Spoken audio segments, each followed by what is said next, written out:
देवताओं ने भगवान की मंगलमयी स्तुति की। उनके बंधन में अपार आनंद है। इस आनंद की खुशी में देवताओं ने मंगलमय स्तवन किया और क्या कहा? सत्य प्रथम सत्य परम सत्यम सत्य यस्य च। देवताओं ने सत्य सत्य कह के परमात्मा का प्रतिपादन किया। क्यों? क्योंकि आपने अवतार से पूर्व हम लोगों को वचन दिया था कि मैं अवतरित होकर कंस का उद्धार करूंगा। मामा समझकर कहीं आपने छोड़ दिया तो सबका कल्याण ही हो जाएगा। इसलिए देवता बार बार उन्हें सत्य का स्मरण कराते हैं। भूल नहीं जाए आप।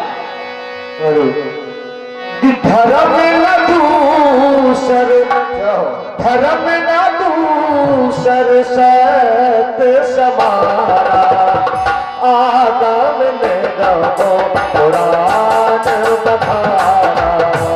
धर्म न दूसर सत्य समारा कहा पर कहे धर्म न दूसर सत्य समारा कहा पर कहे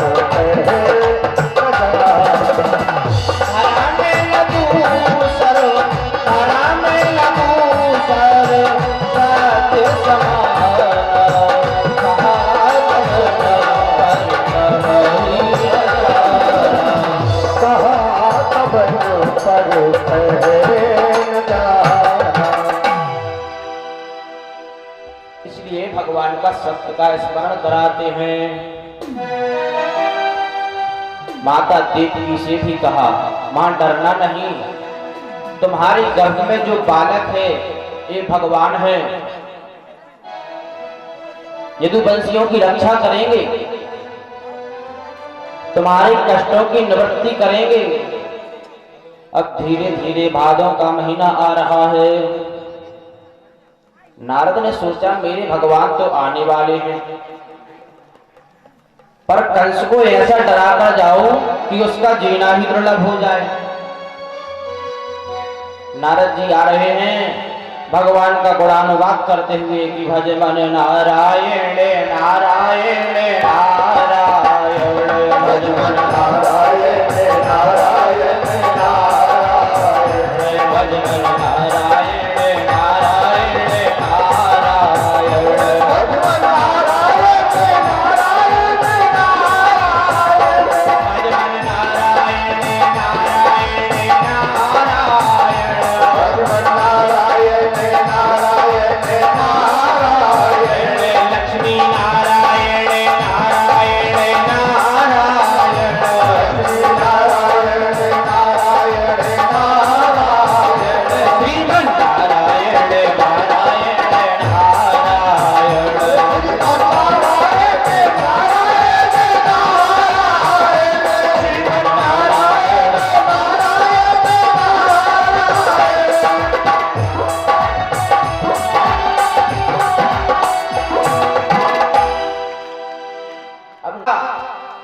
देखने में छोटा पर पेट में दाढ़ी होने वाला,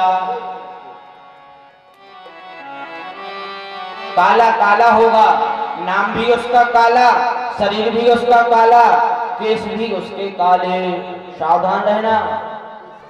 नारद जी समझा कर चले गए। अब कंस को रात भर नींद नहीं आवे। रात में यही सोचे काला काला होगा, मुरली वाला होगा, कोई भी काली चीज सामने आ जाए घबरा कर कहता हटाओ ये काला है, ये मार देगा। कोई काली चीज को देखकर डर जाए, इतना उसका चिंतन हो गया। कृष्ण के प्रति तो महाराज भोजन करने बैठा, दाल में जीरा आ गया और हालत खराब हो गई महाराज की।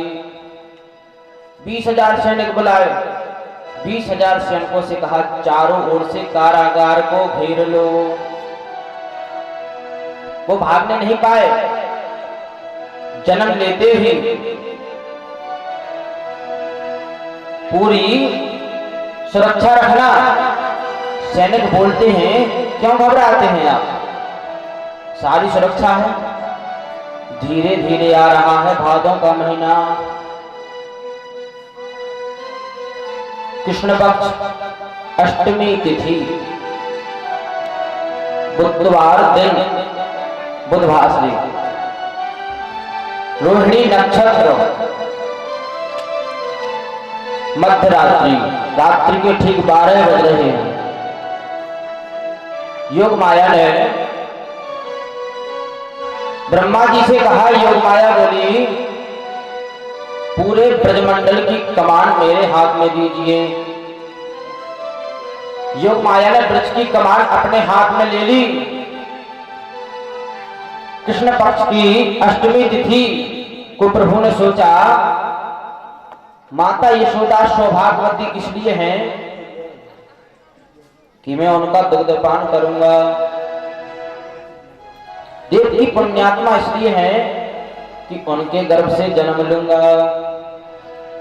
लेकिन मां रोहिणी को क्या मिला, उसने कितना त्याग किया, इसलिए हम जन्म लेंगे उस समय का नक्षत्र रोहिणी नक्षत्र होगा। अष्टमी तिथि के रात्रि को ठीक 12 बजे माता देवकी का कारागृह आज मंदिर बन गया। कारागृह में प्रकाश हो रहा है, पूरे ब्रजमंडल में सन्नाटा छा गया। सब लोग गहरी नींद में सो रहे हैं कि समक्ष प्रकट हुए।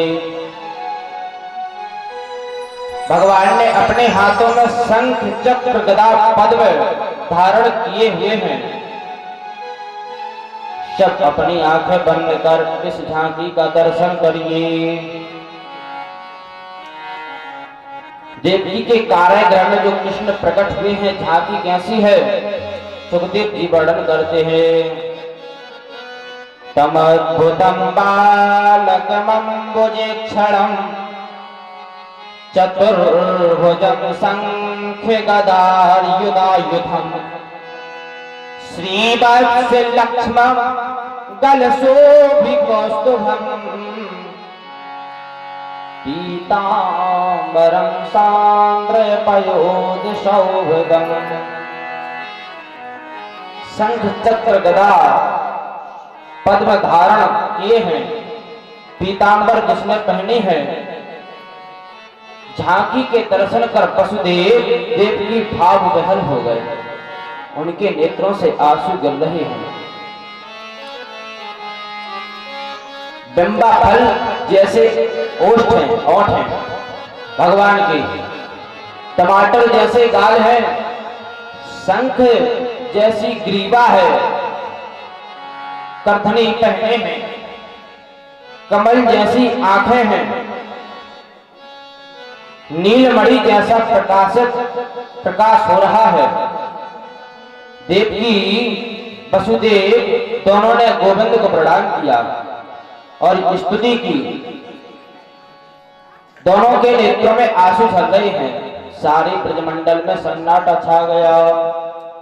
देवकी माता कहती हैं कि मेरा कितना बड़ा सौभाग्य है, मैं अपने सौभाग्य को किन शब्दों में वर्णन करूं।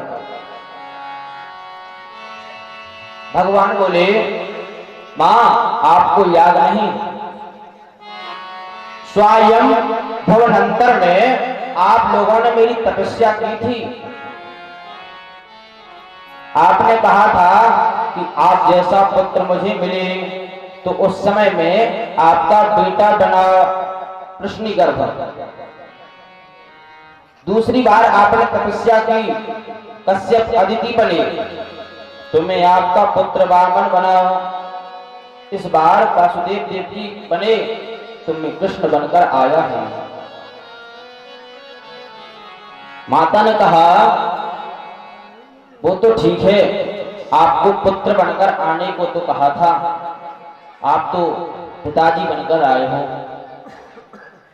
ये शंख चक्र गदा पद्म धारण किए हो, कैसे गोद में लूं आपको?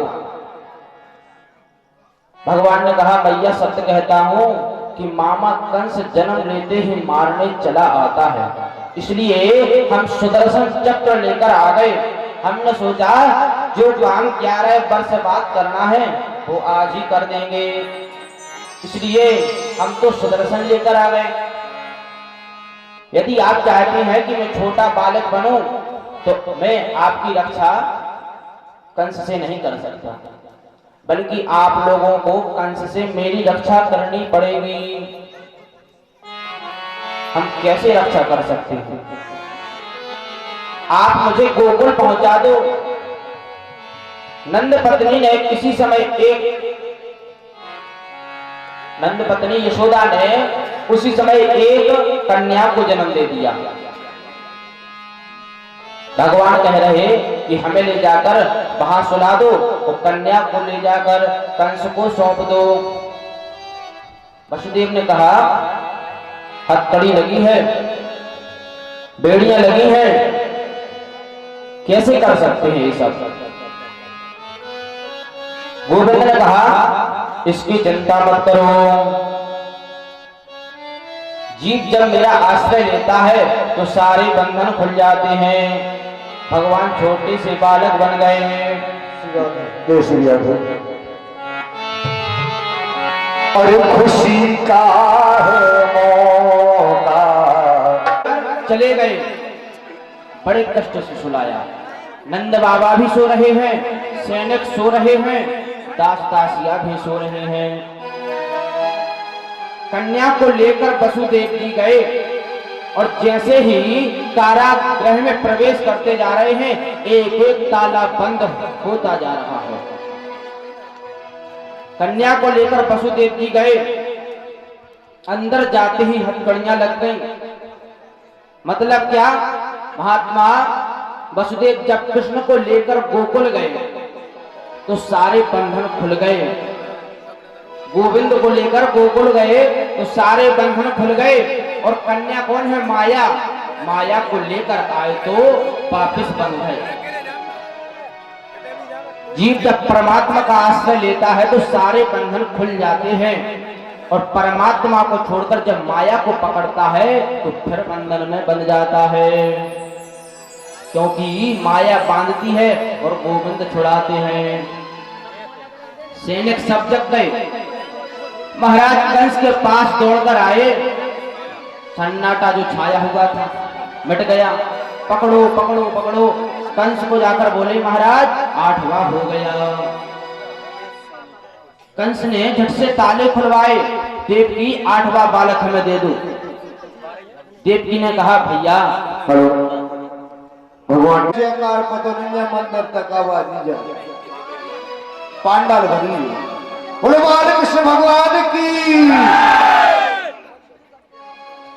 देवकी ने कहा भैया मेरे 6 पुत्रों को तुमने मार दिया, फिर 7वां मुझे मिला नहीं। ये तो कन्या है, इसे तो छोड़ दो। कंस ने कहा बेटी है या बेटा होना था, कैसे हो गई?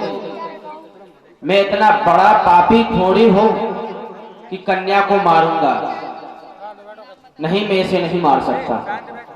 कंस के सैनिकों ने कहा महाराज यह 8वीं बार पुत्री के रूप में इसलिए आई है क्योंकि देवता जानते हैं कि आप कितने कृपालु हैं।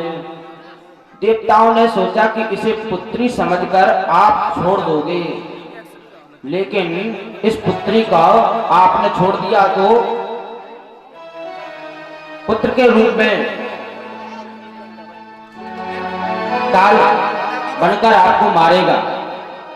कंस ने कहा तुम ठीक बोलते हो, क्योंकि वहां पर सभी की बुद्धि भ्रमित हो गई। देवकी रोती ही रह गई। उनकी गोद से कन्या को छीन लिया और धड़ाम से पत्थर पर मार दिया।